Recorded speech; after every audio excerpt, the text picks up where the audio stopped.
Welcome to One of Ones presented by FLOLiO. This is going to be a new series that we put out where we interview NFT artists and creators. On today's show, Dan, we met with Waheed Zai, the creator of the Smilesssvrs collection, but more importantly, a 3D artist in the NFT space. It was a really great interview. Some of the highlights we discussed, the inspiration for his work, some of the good causes that he's contributing to, and some of the obstacles he had to overcome along the way. Dan, anything else that you want to add to that before we jump into the interview? Yeah, so what you're going to watch is a 1 hour interview. We've covered all the good stuff, all the bad stuff, all the important stuff, like the inspiration by Smilesssvrs, the logo, which I couldn't find any information about. So hey, maybe that's a little scoop, but I think you're in for a ride if you watch this.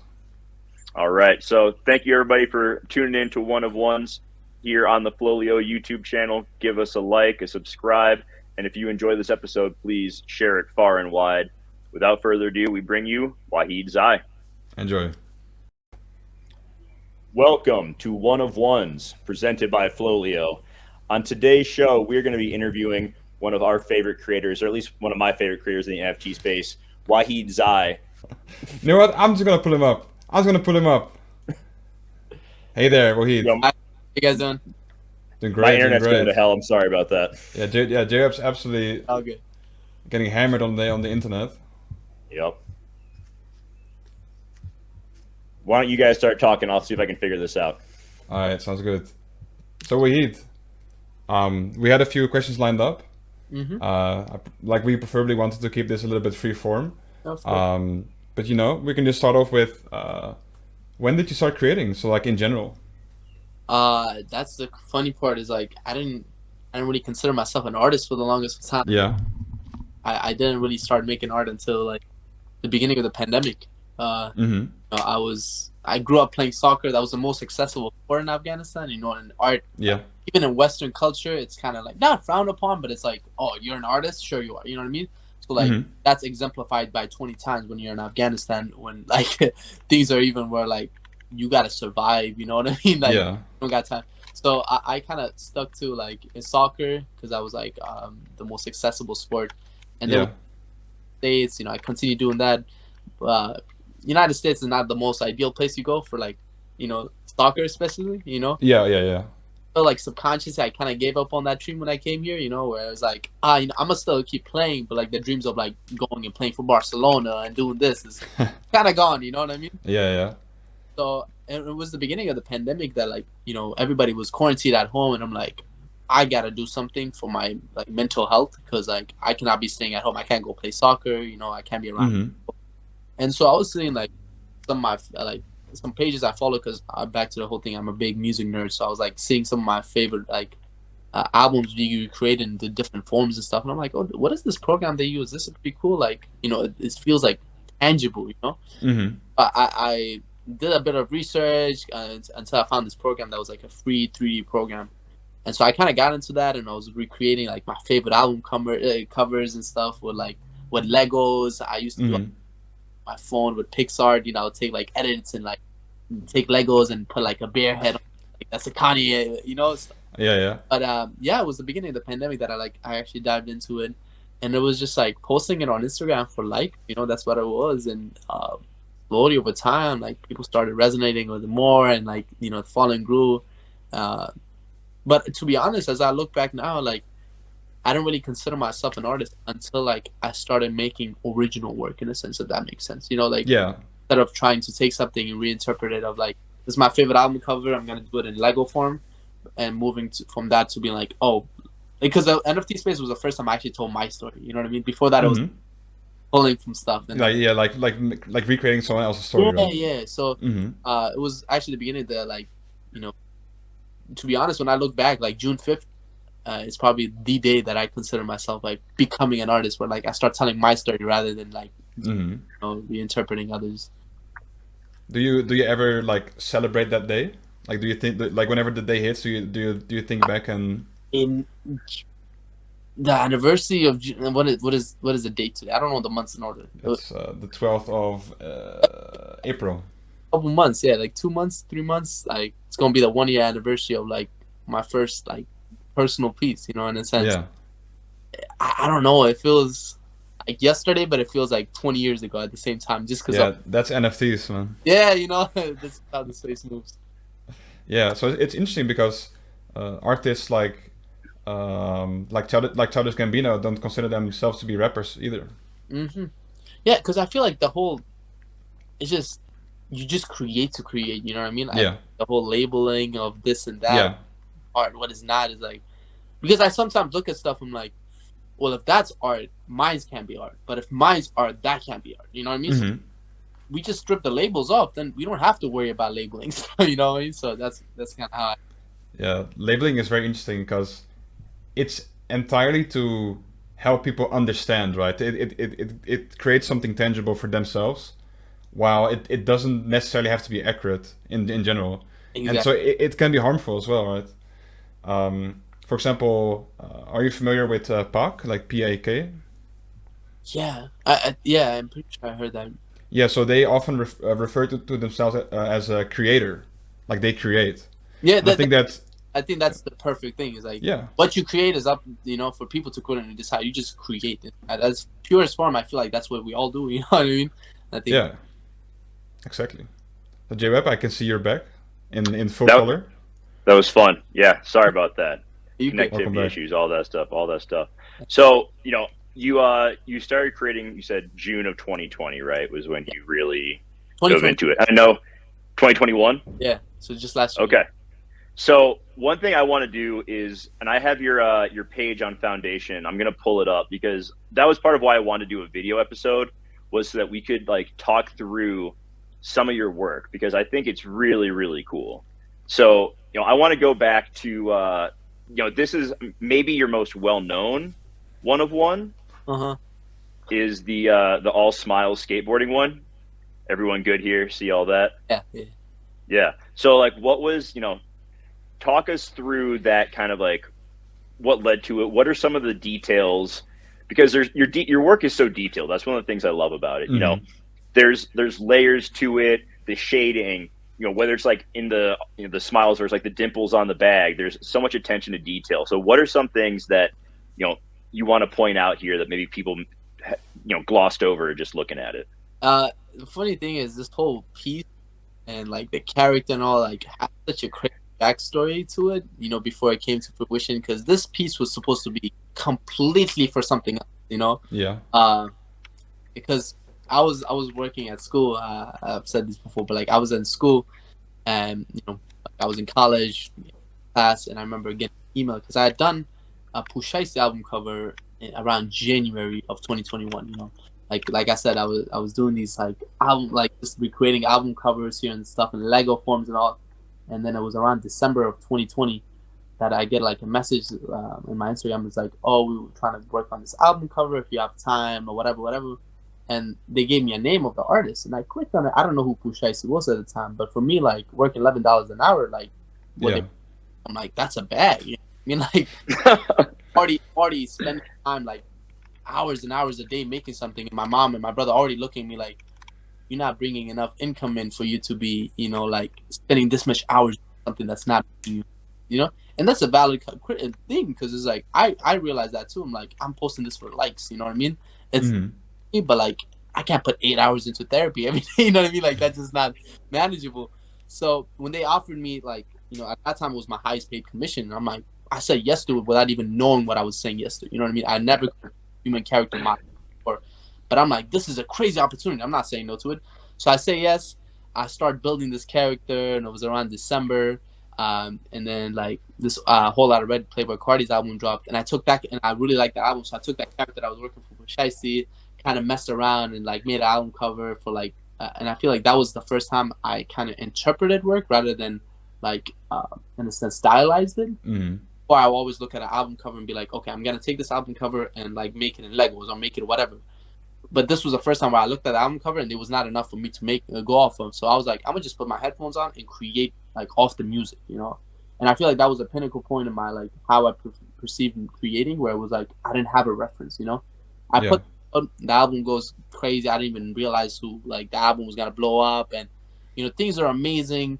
And then I'm in school and I get an email about like, oh, we're this guy. I'm working at Supreme. We would like to talk about some. I'm like, sure, you're working at Supreme. You know, Yeah, I sent the email to my girlfriend. I'm like, I'm in class right now. Do you mind like going through this and like just checking to make sure like if this guy's legit? Because you know how emails are. And I get out of class at the end of the day. She's like, nah, this guy's legit. So we start talking back and forth. And I think they gave me like 24 hours. They're like, we're really running like short on time. You have 24 hours. Just make something that like, we like the style what you did for Pusha. So just make something and put it out there. You know what I mean? I like just. And the crazy part is when I did the Pusha cover, like back now, people are like, oh, did you get a lot of money? I'm like, no, at that time it was a lot of money for me. You know what I mean? But the biggest thing that came out of that was the fact that they tagged me in the picture. You know what I mean? Yeah. That was priceless because that's how Supreme found me. You know what I mean? Like, wow. So I create this piece in 24 hours. You know, it was the first time I created a personal piece since the cover dropped in January. So like 4 months of just doing commission work. Because after that, like a lot of people hit me up for commission work. So I'm like, beautiful. So I'm just gonna do some. And it was the first time where like I sat down and I was like, I'm gonna create something for myself. You know what I mean? Like, yeah, I was sending it to Supreme, but they didn't give me a guideline. So I was really creating for myself. I create this thing for 24 hours, don't go to bed, stay up all night, finish it, make 2 versions of it, send it to them. And I'm like, nah, I bodied this. Like, there's no way they're going to say no to this. They said no to it, you know? Yeah. So I'm like, nah, I really like this. And they're like, oh, we want to go a different direction. So I still worked with them, you know what I mean? Like, I did another design. I loved it. But that original design I sent to them, like, really hurt me because that one was very personal because it was like, no. Yeah. And that was the very Genesis piece that's like you guys are looking at, you know.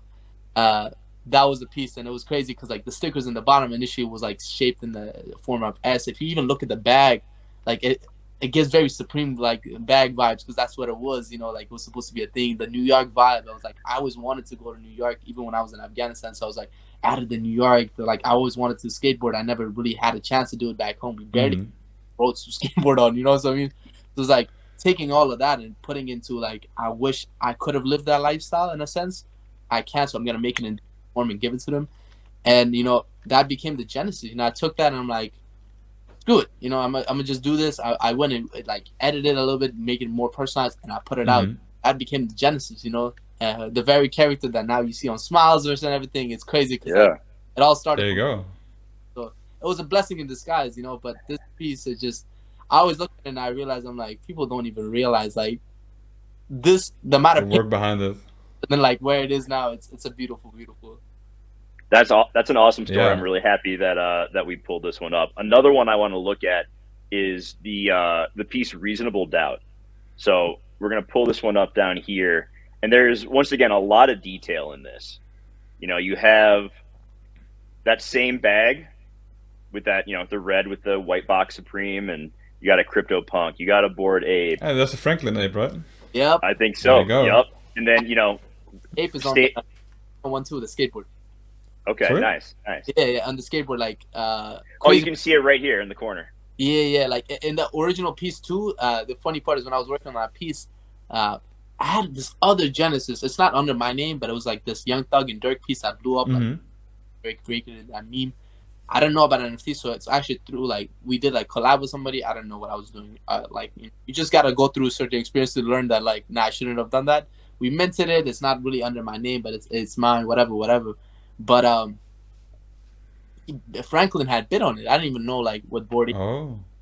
Franklin had bid on it, and I went and contacted him. I'm like, I appreciate you. We talked, and he's like, yeah, I'm usually in the NFT space to flip and stuff. Like, this is the first time I looked at something that I would like. So me and him connected on that, and we were talking for a while. And this was he was trying to convince me to get Bored Apes. I'm like, bro, I don't got the money like that. Like, Franklin is insane. He was sending me like Excel spreadsheets. I'm like, no. Like, that's when people are like, oh, he's lucky. I'm like, nah, he's not lucky. I've seen his spreadsheets. Like, not this for look.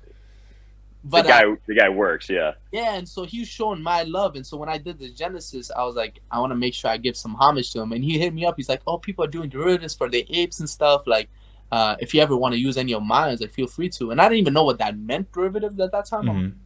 Like, for sure, I was sure, like, and I incorporated it. And for me, it was always a matter of like, the way I show love to people, it doesn't overtake my piece, where it's not for them. It's like, it's a world, it's like subtly in there. You know what I mean? Because like. Yeah.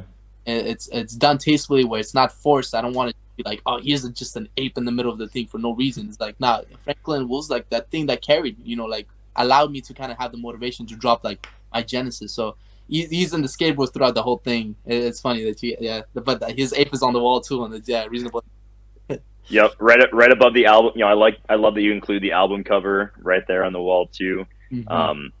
And then on the screen here, you can't really see it. Go to Foundation, check it out. But it's you're googling on there like, are NFTs dead? And so you got your guys crying there and everything. Like, break down a little bit more of this piece. It's really cool. Yeah. So after I sold my Genesis, because like I had actually released this NFT in March, I think, of 2021. That's when I first learned about NFTs. I came to the space with the wrong mindset of just like, I see numbers moving in the space of people like making millions, and I'm like, bro, I'm doing commissions for $40. There's no way this wouldn't sell in the space. So I put it up, but I didn't know much about this space, so it didn't sell for 3 months. And it was a really humbling moment because it's like I realized intention matters, right? Whether like the fact that I came into the space with the mindset of I'm just trying to make money, and posted work that was like a couple months old too. You know what I mean? I was like, the intention wasn't there. Like, it was just not good energy. You know what I mean? So I took back. I burned that piece, and I'm like, nah, this is just not the right way I want to enter the space. I took a couple months off, and that's where then the Genesis came.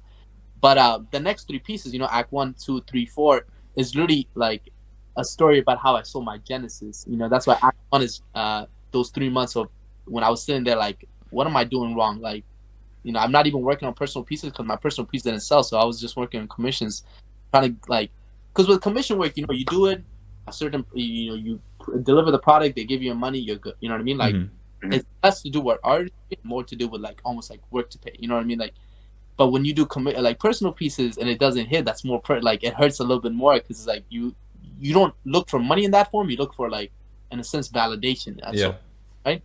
So for me, those 3-4 months was literally Act 1 where I'm sitting there like, damn, like, am I doing something wrong, or NFT's not working? Like, what's going on? Like, it's working.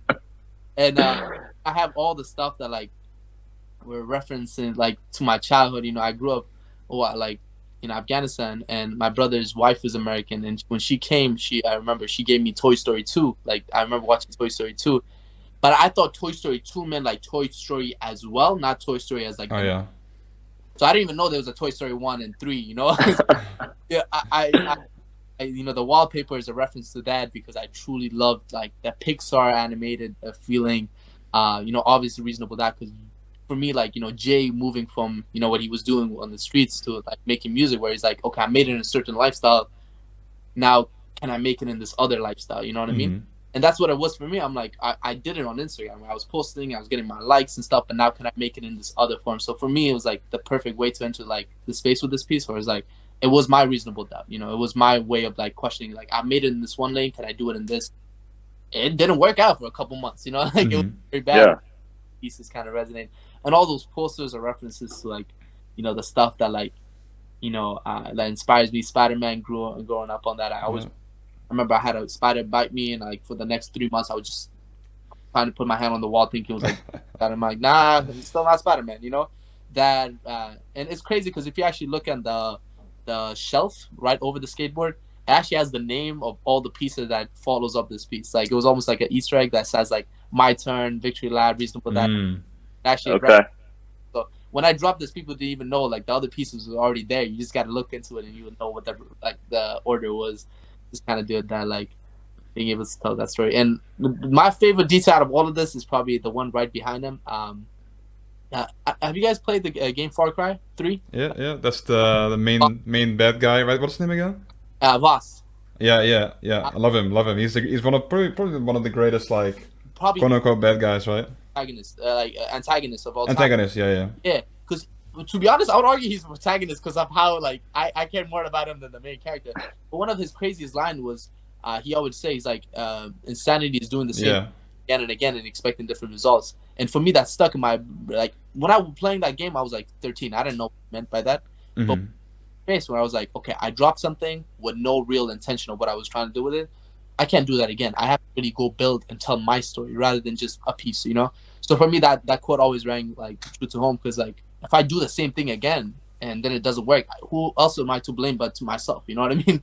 So yeah, there was a lot of that goes into it, but yeah, it's crazy, like looking back into it, because I haven't looked at these pieces in a minute. It's crazy. Well, isn't it crazy too? Like in the NFT world, this probably feels like it was 10 years ago, but it was really just like 1 year ago. It's wild, right? Wow. Like stuff moves so quickly. And I think, we've seen it with a ton of celebrities too who try to get into the NFT space, but they don't come to it from an authentic place. Like we saw it last year when Damian Lillard and Patrick Mahomes and like pro athletes tried to get in. We've seen it, with hip hop artists trying to get in as well, is they don't come at it from a place of like wanting to be a part of the community and adding to it. And I think, you learn that lesson the hard way. And instead of like just giving up, you just kept pushing through, which I think says a lot about your character as well. So, I'm a big fan of this. And, for me personally, the timing of NFTs popping up was really perfect because, COVID happened and everyone was so disconnected. And it feels like NFTs brought people together because we're tribal creatures, right? Like we need these communities. We need this. And, your NFT avatar, it doesn't matter if it's worth 100 ETH or 0.1 ETH, right? Like it signals what you're into. And I think that, so that's something that I've really appreciated about your work and about the Smilesssvrs community is like, these are like genuine good people who, care about similar things. And it's your way of signaling that. So, big fan of what we got going here. So what other ways, have hip hop or streetwear, any of these things influenced your work? For me, it's always been a matter of like, when I came here, I didn't really access to all that. I grew up in Afghanistan, so sneaker culture wasn't a big thing. Clothes was whatever. You know what I mean?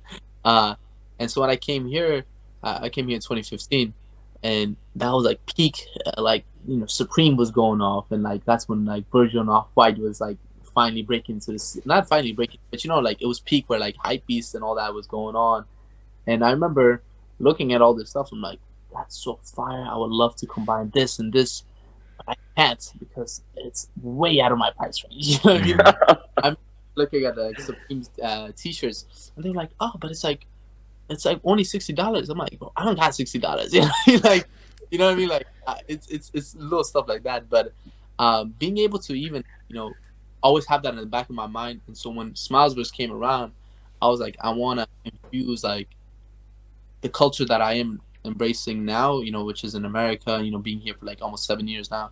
And then what I have back home, like the traditional clothes and stuff. And those were like, beside clothing and fashion and stuff, it's just the ideologies always clash too, of how I move here and how things go back home. And, just social norms, Afghanistan were very touchy, huggy, you know what I mean? Like, that's a thing I had to learn here is like, oh, people don't hate me, they just don't move like that, you know what I mean?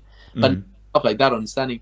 But it was the same with clothing, and when Smilesssvrs came around, I'm like, okay, this is the first time where I feel like I can dress up my characters in whatever way I want, like my digital self, and like I don't gotta pay for it, like, you know what I mean? Like, and so I went and took all my inspirations. It's crazy because like collection, I always say like all the low, like most of the traits, like 95% of the traits have like specific stories to why they were there, like well, I love the Off-White Jordan 1s that you have as one of the sneaker traits in there. Yeah, right. Like those are dope. When I came in, like that's how I learned about Virgil, because I'm like, what is this Off-White and Nike collection coming up and people are buying it for thousands of dollars? And then through them specifically, because one of my friends, he was like a sneaker reseller in his school, so he had like a bunch of Off-Whites, and he had like, I remember like he had, like, Off-White has the writings and the quotations. I'm like, what is this? I'm like, why does it look like? And I remember through those shoes was the reason I found out about Virgil and like, about Off-White. So for me, it's like all those stuff really resonates to like how how I perceive and how I create now. From the clothes to that, like even like there's like people ask like why there's a kilt. I'm a big fan of like ASAP Mob and like ASAP Rocky and all that stuff. And there was this one time where like he was walking in New York and he had like a kilt on and he looked mad fly to me, right? But everybody was killing him. And I'm like, in my mind, I'm like, well, isn't fashion supposed to be just what you embrace and what you feel comfortable in? You know what I mean? Like at its core, that's what it was supposed to be, especially with him being from New York and we're doing that. And then people hit him. I'm like, New Yorkers are typically more open-minded to that kind of stuff. You know what I mean? And so for me, like liking stuff and like pulling it from that, having the kilt there, like the specific like neon glasses like Rihanna was wearing, I was like, it's so fly to me. Like I love that. And putting that all in there and like having people make references today, like I made a little thread because my brother, one of my brothers, went back home to just help out with everything that's happening back home with Afghanistan and the situation and stuff. Because like it's really hard to get any kind of food, water, money, anything in because the borders are closed. Government is actually falling over. Like it's all running by the Taliban. So he went back home to help, and he sent pictures of like, my village from back home, and it kind of puts stuff in perspective where you realize like it's so easy to. I mean, we already live in America, which is a bubble, but then it's a bubble within a bubble. The NFTs. Yeah. And times I'm so glad I have those moments where like it helps me disconnect and be like, oh, that's where I came from. You know what I mean? Like I have to mentally check myself, and even seeing that parkour, which is a trait that a lot of people like. I'm like, it's more to it than just aesthetically pleasing. Like there's stories to why they are, and down the line, like the whole goal is like basically have your smiles build off, and where like for me the way I see it is like whether you have like a gold ape or a regular ape, like the only difference is when you sell it. You know what I mean? Like in terms of people build their own stories, but in terms of like uniqueness comes in how creative you are as an owner. You know what I mean? Like you have to get creative. And with mine is like I wanted to actually like have people create their own stories within the smiles they're holding, rather than it being like you only get value from when you're selling it. You know what I mean? So for me, it's like creating these traits and then kind of telling the story. So by then, whenever the traits are all like I tell the stories, you hold on to your smiles. Over time, these traits tell the story of your specific smiles. You know what I mean? Whether it's like why does this hat is in this collection? Why helping people build their own stories, but able to kind of tell my story, because I feel like there's just so much there to say, and like something that's kind of missing in the NFT space. Because we look at floor and we look at this and that, and it's just the real the stuff that NFT stuff is like give artists like power, and it's like now it's like we gave you guys power, now what are you guys doing? Like yeah. I'll be the first to admit I initially got into NFTs because of like the financial side of it, right? Like January of 21, I got into it like NBA Top Shot, and what's kept me around though is that like I've started to gain a greater appreciation for art, and I think what has made it click is the ability to interact with artists on a regular basis. Like if I go to a museum and I see something from the 1600s, I'm like, I can appreciate the beauty in that, but I can't relate to that artist in any way, shape, or form, right? And so I think that we're seeing like this new age, like almost renaissance, if you want to call it that, of like, I can go online and just shoot the shit with you on Twitter, and you can come on and we can talk about your art. And that's something that, has gotten me, beyond the financial side of things to really appreciate these pieces of work. Like I posted a tweet yesterday of like a piece I bought, and I bought it purely because I liked the way it looked. And so I was like, oh, what's the floor? What do you think it could resell for? I'm like, I don't care. Like this is something that I think is really cool and I want to hold on to. And, I think that we're seeing that with a lot of artists these days. So there's people like yourself and FLOLiO and all these other incredible artists are paving this path that I think is really cool. Dan, what are your thoughts on that? Like, as far as how, what brought you in and what's keeping you going with it? It's something that you said earlier as well about this bubble thing. It's so weird sometimes when you try to zoom out, right? Because we were doing this like an episode when we just learned that Russia invaded Ukraine, and we were sitting there like, we're out there like talking about floor and the markets and stuff, but if you zoom out, like there's stuff happening in the world, man. And like not even mention like the Middle East, of course, right? Because it gets terribly like under like it doesn't get talked about as much in the Western news, which I think is it's quite like horrendous. But yeah, like it's like a little bit weird if you keep talking about markets and floor, and then wow, like all this stuff is happening in the world. It's sad. Yeah, no, it's crazy because I remember like that whole day when like the Ukraine thing was happening, specifically that day. Everybody was talking about the price of ETH. Yeah, exactly. Like where's our mind? People worried about like, oh, should I sell my ETH? I'm like, bro, this isn't time. Like this, I mean, like don't get me wrong, you got to do, but it was coming from people where I knew like the ETH wouldn't hurt them. You know what I mean? You're good in real life, but the fact that this is what it was just. Again, back into a whole thing where like we live in a bubble, and it's like when you step out, it's like there's a lot of stuff happening in the real world. Yeah. You miss those kind of things, and I'll be the first to admit to it too. Like, come from a place of privilege. Like I'm incredibly fortunate in my life, man. Like I've been very, very lucky, and I try to make sure I stay, cognizant of that because it's really easy to slide out of that. So, Dan, I know you had some questions you wanted to ask as well. Like, jump into Yeah. those a little bit. Yeah, the main question I wanted to ask is, do you ever struggle creating art for yourself? Because my girlfriend is used to work a lot on like commission basis, and she's now fortunate enough to work for Cool Cats on their art department. Okay. Yeah, so it's very neat. Like a few months ago. But then when she started to create art for herself, she often found herself like to have difficulties. Like, okay, but how do I want to approach this? Because you want to like please yourself, right? Yeah, it's this weird thing with with my one, especially my one-on-ones, because for me, since I started the NFT space, like, I've been- and because commissions seemed like where I was being utilized as a tool rather than Mm-hmm. like I have they're like, oh, let's collab. Here's my idea. Can you make it? I'm like, that's not a collab. I'm just like, I am like a Photoshop, or I am like, a Procreate. I am a tool at that point. You know what I mean? I'm not really being used as an artist. And so for me, since I started the NFT space, my one-on-ones has always been like kind of reflection of where I am in my mental space. You know what I mean? That's why like I've been doing. I think I have like a total. I don't even know. I think maybe like I would say like 11 one-on-ones, 11, 12 one-on-ones, in a matter of thing. And like, that's not a lot. I take my time in between them because Mm-hmm. it's very hard for me to make a piece where I'm sitting on the computer forcing myself to think. For me, it's about like, I go about the real world, experience life, and then like whether that's like a happy moment or a moment where I need to use it as therapy, like that's where I come back and create my art. So usually for me, it's a better like, I don't even think about creating in a sense, because it's like Yeah. if I'm sitting on the computer forcing myself to come up with a concept, it really I'm I'm tapping into it, and I feel like that could be a bad thing as well, because you should be able to have some sort of routine to be able to tap into your creative zone. But for me, it's like I just need to be moving around the world, experiencing stuff, and then coming back. So for me, the time not making art is so vital to making art. You know what I mean? Because I kind of get a step away, and like, and it's hard, especially with the project drop, because every day people are like, what are you doing? I'm like, well, it takes time. When. Artist-led project, so it's gonna take time for me to create. Like they're like, Mm-hmm. the woman smiles coming. I'm like, not anytime soon. Like, Yeah. like it took me 3 months to build the original collection. Like unless I started right after I dropped the collection, which would be make no sense. Why would I create another collection when I have Mm-hmm. like, for me, it's like it takes time, and so it's been trying to balance and all of that.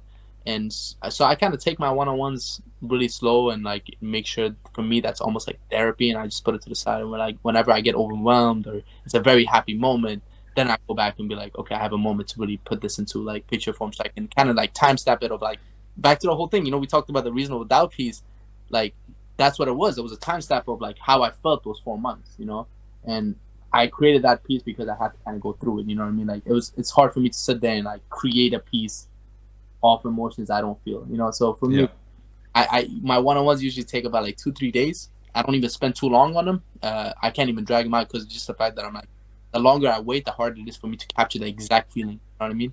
So for me, it's like I need to make sure all that feeling is put into a piece real quick, so I can capture that moment. Because if I wait a week to make a piece, feeling slowly kind of like drown away. So it's been this kind of like this constant motion of like, whenever I feel something, I kind of go to it, or if I don't make art if I don't feel something. You know what I mean? Yeah. That's interesting. Yeah. Good. So, you talked about like you want everyone to like have their own story with their smiles. I was listening to the town hall you did the other night, and you guys were talking about like the runway and how you're going to make your smiles more customizable. Can you kind of dive into that a little bit more? And I Yeah. know that you have like there's all this stuff. I'm sorry to interrupt. All this stuff. You guys talked about like the streetwear brand, like all the fashion elements of it. How is that all going to play together? I think that's something that we haven't really seen before. Yeah, so for me, like smiles is always like, people look at it as specific, right? Because it's a full body, a lot of clothing and stuff. They look at it as like a fashion line, which what it is, But along that is like a lot more to it. Music is a big part of me. For me, like it's like I want to create like chairs, tables, like I want to do more than just like one specific line. So for me, like smiles feels like the foundation to it. I look at like the original collection. The reason why even the customizable aspect came is like I look at the original collection almost like a mood board. You know what I mean? Whereas like back to the whole thing, like I didn't come up with the idea of creating the off-white ones. You know what I mean? The idea was Virgil's, but it was inspirations for me. So the way I do it is I pull these inspirations, put them into this collection. You know, a mixture of like inspirations, stuff that I like, twisting and all that stuff, and it creates the foundation. So whenever I do go on and create, building on Smiles, you can always trace it back to this is the inspirations. These are the flat lines too. The reason why now we're tapping into music. Oh, like there's polos that has Kanye's specific lines that you can go up and look up, and it says like the pink polo line. You know what I mean? Like all the stuff is in the collection. You just gotta look for it. You know what I mean? Like the Afghan hat being there is like, I'm gonna go start like the goal is to be able to start like a little like art like funding thing in Afghanistan to be able to help like, you know, children to be able to at least get a shot. For me, I understand. You know, we in the NFT space, we're like, you know, we're all gonna make it. We're all gonna make it. The reality is, we're not. You know, everybody's gonna make it. But it's like the idea is for me is like, to give them a shot. That's it. You know what I mean? Like not everyone's gonna, but at least give people a shot to be able to at least try. You know, whether they make it or not, that comes to self perseverance and determination that you gotta have within yourself. But a lot of people don't even have the opportunity to take a shot at their dreams. You know, so for me, like all those stuff is there. But with the runway, you know, for me, the reason is like then going to creating original like pieces of clothing. Like I'm a big fan of like construction type clothing and all that. I have ideas and stuff, and so that's why the interchangeable runway part comes into play. Where like now we have these capsule drops that come, and not only are you dressing up as your Smiles and quote unquote the metaverse, but or like whatever, but like you get that in real life too. You know what I mean? Because I know how part like you know, whenever there's NFT link ups and stuff, people like dress up as their characters. Like you ain't got to do that now. Like I'm giving you the opportunity to be able to dress exactly, and it's like high quality stuff, you know. And that's why people like, you guys are taking so long. I'm like, I can take a blank T-shirt and slap a Smiles logo and put it out there and be like, here you guys go, give me your money. But like that's not how we move. You know what I mean? Like people have a lot of faith in us, a lot of trust in us. We could easily manipulate that and take a lot of money. You know, we see this in the NFT space every day. You know? Oh yeah. But it's like, I don't want to misplace that trust. So it was like, we're gonna take our time. When the merch comes out, you'll realize why it's good. You know what I mean? You realize like even the Hundreds hoodie. You know, we took that and we're like, we wanted to make sure when we were talking to them, we're like, nah, we want this hoodie to be like ISO quality. You know, whatever you did with the apes, do it better. You know what I mean? Whatever we need better. Like we just need. I want people to buy the clothes not just because it's attached to art, but it's good clothes. You know, like that's what I feel like really like elevates a brand, where it's no longer linked to the artist, it's linked to the whole identity of what it's like to be a brand.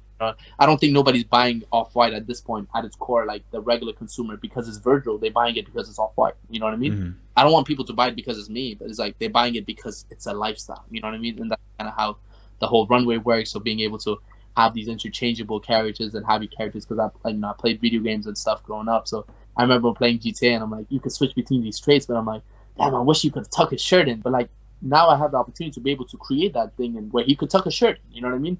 And so little stuff like that where we want to kind of do. And the runway feels like that move of being able to like play dress up, but like you get that in real life too. You know? Yeah. When I first checked out your collection, I think I really appreciated the fact that like your initial roadmap didn't really have anything on there. It was like, I want to create high quality stuff. And, you know, that was launching at a time where every project was going to create a video game and have a merch line and a mini series. And they were going to have movies starring Will Smith. Like it was just wild shit that was like being promised on these roadmaps. And you were like, no, we're going to create stuff that looks cool, and we're going to be authentic and true to ourselves. So, you know, I think we see the fact that like the NFT market is like 24/7, 365. People expect projects to move at the speed of light. And so, you know, taking your time, I think, is obviously a really smart idea on your part. So, you know, kudos for that. You know, with a lot of your art, I'm curious, have you tried experimenting with other forms of art outside of, you know, the 3D work that you've been doing, like now that you've dove deeper into the art world? I really want to like do, like, I'm envious of people that paint and stuff, because like I away from the computer and just like go outside in the sun and paint, you know what I mean? But like I really haven't really gotten the time to do that. I'm not really good at, like, I've done sketches and stuff. I can do really basic sketching and stuff, but like when it comes to like painting and stuff, that's just I don't know how people do it, because it blows my mind. It's crazy, right? Control Z, like you have to start a new canvas, like that's crazy. Like, you know, Control Z, you go back and pick something. You know, so even that like comes down to like being able to create like collectibles, like real like physical stuff, like that's inevitable. Like you look at the piece and like it already looks like that. It already looks like something you could just pull off of your screen. It's inevitable because I want to be able to create stuff where like it's tangible. Being able to like, even if it's that, where one of the goals I want to do is actually taking one of those and allowing, in a sense, like almost like a dress up, where I remember back home, was it Scholastic or something? I remember I went to like an American school and they would come once a year and we could order little stuff, and they would ship it from America to Afghanistan. So it'd be And, like a book drive kind of thing. but some of them would come with these little like toys and stuff, you know what I mean? And one of them was like this little like a frog or something that you can paint, and it came with a coloring brush and all that stuff. And I thought that was the coolest thing at the time. And I kind of want to take that and do it with the Smiles, where like now you have your Smiles, it's like this in clay form, and you get to paint it, and you have all these little bags that's interchangeable. You know what I mean? Like almost create. You're doing what you do in the digital, but you can't do it in real life. So all the stuff is like, I might not be able to paint, but I'm gonna create the closest thing that people can do to it. You know what I mean? And have them to kind of. I don't understand. Like a lot of people don't know, like might not know how to paint, like just how I can, man. But you give them a structure of them being able to, take a look like a structure and do them, and at least have some sort of freedom being able to color the bag this thing and all that stuff with stickers that you can put on the bag. And now like you have a Louis sticker like on a bag and stuff, but it's all like in a physical form. So that's been something I'm trying to work. Obviously it's gonna take time of trying to make sure everything's run, but like that's why with me is like I'm not rushing this space. It's like I do this for a living. You know what I mean? I wake up every day and try to make art and try to. So it's like whether it happens in a month or 2 or 3 months, it's still gonna happen. It's just a matter of time. Very cool. Yeah, and there's something I want to mention that's pretty interesting is that you mentioned the likes of like ASAP Rocky, and I think that think about like Tyler the Creator and stuff. I think that hip hop artists these days express themselves way more in clothing, and they're way more open to express how they feel compared to like years ago. So I think that's really neat. Yeah, I feel like it's just the whole ideology of like I think art. Like as an artist, is not what you create, is who you are. Like as an artist, you can stop creating and you can still be an artist. You know what I mean? I feel like being an artist is how you move in life. A mindset, yeah. Talk to how you function, to the people you hang out with, the way you carry yourself. All of that is an art form. You know what I mean? So like, I don't look at the product, because I've looked at art pieces and I'm like, I don't like it just because I don't like the person. You know what I mean? Because I understand how that works. It's like that piece of art has to come from somebody. And then like if you don't respect the person at its core, I don't care. You know what I mean? And so I know that like some people could separate that. For me, it's always been that, because whatever you create has to come from your mind. And so like if I don't like your mind, then it's very hard for me to really like your product. Yeah. So like it's always been that. Like how you dress and all that stuff, to how you talk and all that. It's part of the art form, and that's why you see Rocky and Kanye. Like Kanye, yeah. You look at his music and the way he's dressed during that time, it makes perfect sense. You know what I mean? Like you listen to Donda and the way he was dressing, like the dark theme is in Donda. You know what I mean? Like it's beautiful, because like I feel like it all works in conjunction. For Definitely. Sure. When you got into NFTs, were there any artists in the space that you looked up to at the time, or like were you very much just like you found out about it and you just jumped into creating? My brother Hamad, he had found out about NFTs way before. He actually sent me my foundation. Like very, very talented man. He was one of the biggest inspirations in terms of how he moves, and like the art he creates is very like emotional in terms of like he's gone through certain events in life where like you just have to go through it. You can tell the art, like you can't make that art if you didn't go through it. You know what I mean? Like he's very good. Obviously there wasn't a lot of people I looked up to in terms of art styles, but it was a lot of people that I was like, oh, I see them doing it, and that's pretty like inspiring in the form of like creating. Like one of the ones you probably know, Jasty Designs. I remember like he was like now he might be a little older, but I think he was 15 at the time. This was January of 2021, where Hamad sent me the tweet, and it was like he's 15 years old. He wakes up and he has like, I think he made crazy big sales at 15 at Super Rare, right? And that's life changing. Yeah.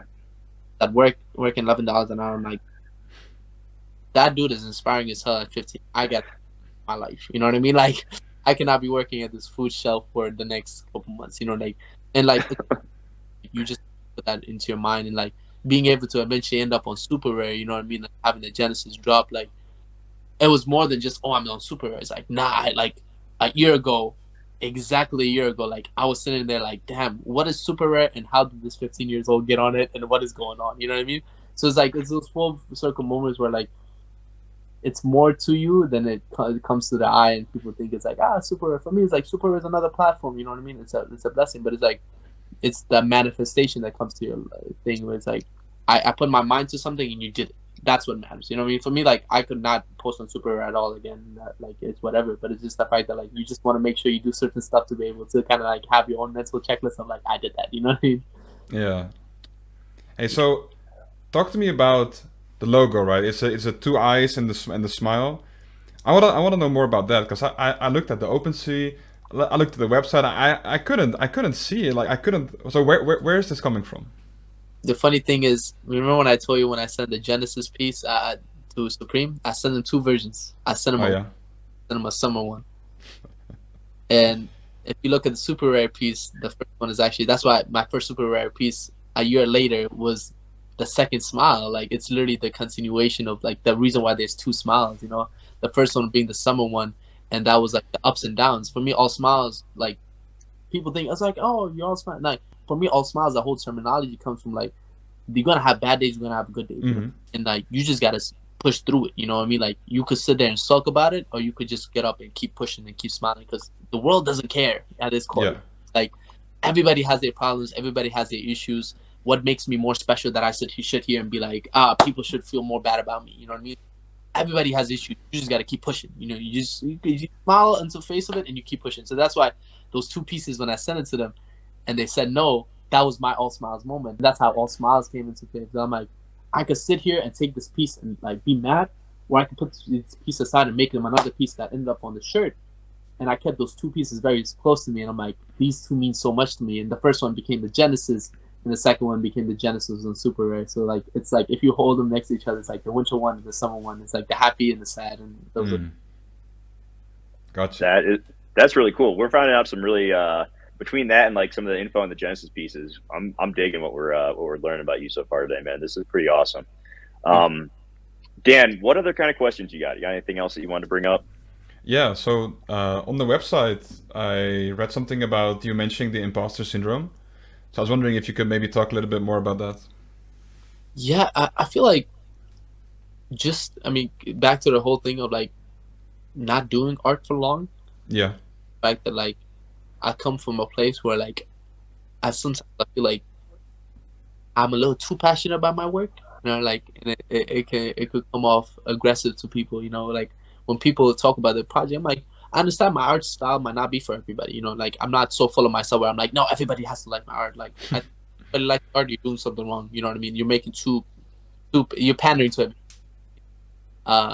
But I do, at times get like passionate about like when people like question the integrity behind it, or like the work being put in. You know what I mean? Yeah. Because I look at art that I'm like, I'm not a big fan of, but I understand the work that's being put into it. You know what I mean? And so for me, the imposter syndrome is always there because I wake up every day and I'm like, why me? You know what I mean? Because there's so many kids back home. You know, the day I got my green card a couple months ago, because before that, like I could be deported back home any second. You know what I mean? Like, and so I was making art, and I had to be in school to be able to be in America. You know what I mean? And so it's like this constant cycle of like I want to be an artist, but I can't. Like I literally can't. Yeah. Not a choice. Like if I do, I'll get deported. You know what I mean? And the day I got my green card, because I hadn't visited back home for 5 years, the day I got my green card was the same day like Afghanistan fell in the hands of Taliban. It was this weird thing of like, oh, I can go back home now, but I have no thing to go back to. Yeah. You know what I mean? And for me, it was always like I heard stories of like, kids escaping Afghanistan. There was a plane leaving, and a kid like got himself to the outside of the plane, and the plane flew and he fell and he died. And he was my age when I came to the States. Like he was 16 years old. You know what I mean? So I sit here, I'm like, and he wanted to be a soccer player, just how we talked about, you know? And I sit here, I'm like, what makes me any more special that the fact that I'm here, blessed to be able to do all this? I'm stressed about, oh my God, somebody on Discord is worried about the floor price. When there's is dying back home. Yeah. So when I get passionate about this stuff, it's like, I'm sorry that these people worry about floor price. I don't give a fuck about floor price. I'm making something that's gonna change those kids' lives, so they don't have to strap themselves to that side of a plane. You know what I mean? They don't Yeah. have. I could give them the tools so they don't have to come to America to be able to bring their dream to life. You know what I mean? Because what I have is like it's 1 in a million. You know what I mean? So Yeah. that way, hey, like on survival mode, because it's like, yeah, I got it, but like you could lose it every second. You know what I mean? Like it's not about who can get it; it's how long can you keep it. You know what I mean? So for me, it's like I wake up every day on like I need to make sure this is bigger than me. You know, I could do my one-on-ones, make a little money here and this. Yeah, it's like, bro, my mom is not set, my brother's not set. You know, like luxury for me, comfortability comes when people around you comfortable, and they're not comfortable enough for me to be able to be comfortable. You know what I mean? So for me, it's like it's just that idea of like waking up every day and like why me when there's other people that are more creative than me, more talented, they have more vision, but just don't have the opportunity. You know, so it's always this weird thing of like I just don't get used to even the sales. You know. Yeah. And it's really cool that your passion comes from an authentic place, right? Like it doesn't come just from wanting money. It comes from wanting to give back to people who didn't get that same opportunity. And so I think that that's, speaks a lot about the work that you're doing and, why you're doing it. And that's, you know, people don't, people buy why you do something, not what you do. And I think that, it's really important to keep that in mind when it comes to anything, that resembles imposter syndrome. And I get it. I've experienced that myself. But I think it's really cool that you're trying to use this opportunity to help others. So can you tell us a little bit, I know you talked about already, a little bit more about, what you're trying to do to give back to kids in Afghanistan? Yeah. So like once the project dropped, we had a certain amount of ETH and money aside set to send back home. With like hospitals and stuff, because like back to the whole thing, like this was the same time when Afghanistan fell in the hands of the Taliban, so we were trying to do that part. But now it's gotten even worse because the government is off, so like even sending money is not enough. Mm-hmm. You have to go there and do the groundwork, and that's why my brother like recently went to Afghanistan a couple of days ago, and it's extremely dangerous for like someone that lives in America go back home, and know. And for us, it's a matter of like trying to see the best way we can bring resources into Afghanistan. And if they can't get out, bring the resources to them. You know what I mean? Like if they can't come to America to become an artist, make them be an artist in Afghanistan. You know what I mean? Like where you could, the whole idea of like you need to go to the West to be able to achieve something. I want to mantle that idea where if I go to Afghanistan, America will still be fine. America doesn't need me to thrive. You know what I mean? But the impact that I could bring in Afghanistan will be 20 million times more impactful than it could ever. You know what I mean? Because it's like my mom worked for $100 and $100 a month. That's her salary back home. $100 we spend on gas prices. Yeah. You know what I mean? And people don't even think about it. So I sit there and be like, when I see these stuff, it's like, I did this for this, and I love them. Like, y'all don't understand. This is life-changing money to people back home. You know what I mean? So for me, it's like I'm very aware of that, and I want to make sure that we do the groundwork of like whatever it is. We like not just send money, but like where's the money going? I feel like a lot of people are like, oh, I donated this, but like, what does that mean? You know what I mean? Like, Yeah.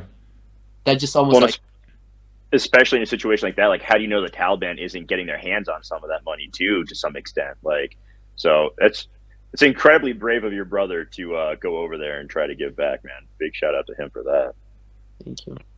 Is he doing okay right now? As far as he's safe and everything. Yeah, he went to like the my father's village, and he's with some family, and sent pictures, and it was a tough morning. Like this morning, I cried, and it was just one of those moments where I'm like, it's good to be reminded of what I do for. You know what I mean? Mm-hmm.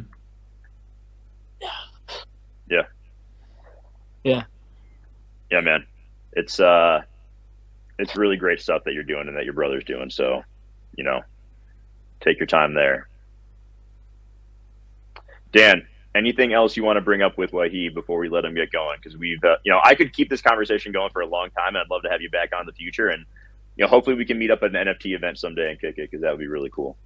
Yeah, I think the main thing I'm curious about is, have you ever spoken to any artist / creator in like the quote unquote like Web2 world about NFTs? I was able to, I sense kind of work with my friends, but me being on Instagram, I had like this Instagram collective of artists that would just post like, oh, retweet that, like we post this on stuff. We had Like I don't know. You know, Paperback Girl, Gamo, any chance? Mm-mm. Okay, he's one of my friends, phenomenally talented. You know, like he was able to come into Web3 and like he's and you know he quit a job and is doing that full time. And it's beautiful to just see these artists that like come from in a sense where like struggles of Web2 and Instagram and algorithm and likes and stuff to like coming to and Web3 comes with its own struggles. Don't get me wrong, you know, like, but at least in a sense where you're doing it for more than like you can support. You know, I'm seeing him like take care of his the stuff that I care for, like he cares for too, and that's beautiful to see. You know, him doing that. But it's every artist that I do see, I make sure I tell him. You know, and it's always been a matter of like, you know, them doing it tastefully and they telling them like there's more to it. You know what I mean? Where like you can actually be appreciated rather than looked at as a tool, which is commission work and all that. And so yeah, the grind, right? Yeah. All right.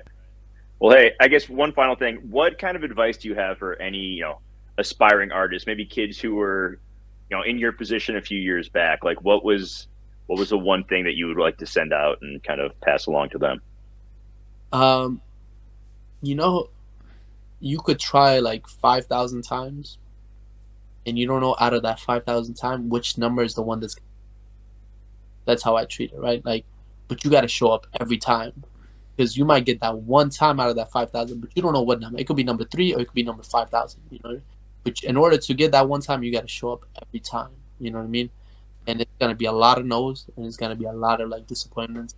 But using, you know, whether it's a good feeling or bad feeling, that ignites and helps you create art. You know what I mean? So embrace the good, embrace the bad, because at the end of the day, you know, some of the best art is made out of like resilience and being able to push through. You know what I mean? Some of my best work is that, and it's just stick to yourself. You know, there's a lot of noise, and I see it every day. You know, people switching up for money. It's sad because I'm like, it's sad. You know, you can make a living out of a lot of other stuff. You know, you can a 9 to 5. You can work at McDonald's. You can do anything and make quote unquote money. You know what I mean? But the feeling you get from art, you can't get from any place else. So make sure you protect that and make sure you really value your art, because once that's gone, like the money you can achieve from other places, but the feeling of art, it comes from one place. So make sure you protect that. And it's tough, man, being an artist. But again, it's probably the most hopeful time I've ever thought about. Again, I'm new to being an artist, but I think it's the most hopeful time to be an artist for our generation. Yeah. So, yeah, just somebody's got. Right. I think that's a perfect way to end today's show, man. So, Waheed, thank you so much for coming on. I really, really appreciate this. I know Dan does too. If you've been watching this episode or you're watching on replay, we're going to keep pumping these out. We want to get as many great artists as we can. So please send anyone our way. Like our channel, or subscribe to the channel, like the show, share the episode. Waheed Zai, thank you very much for joining us today, man. Really appreciate you. Thank you. It means a lot. Thank you. All right, everybody. We will be back next week. Thank you very much for tuning in to the first episode of One of Ones. Take care. All right, bye-bye.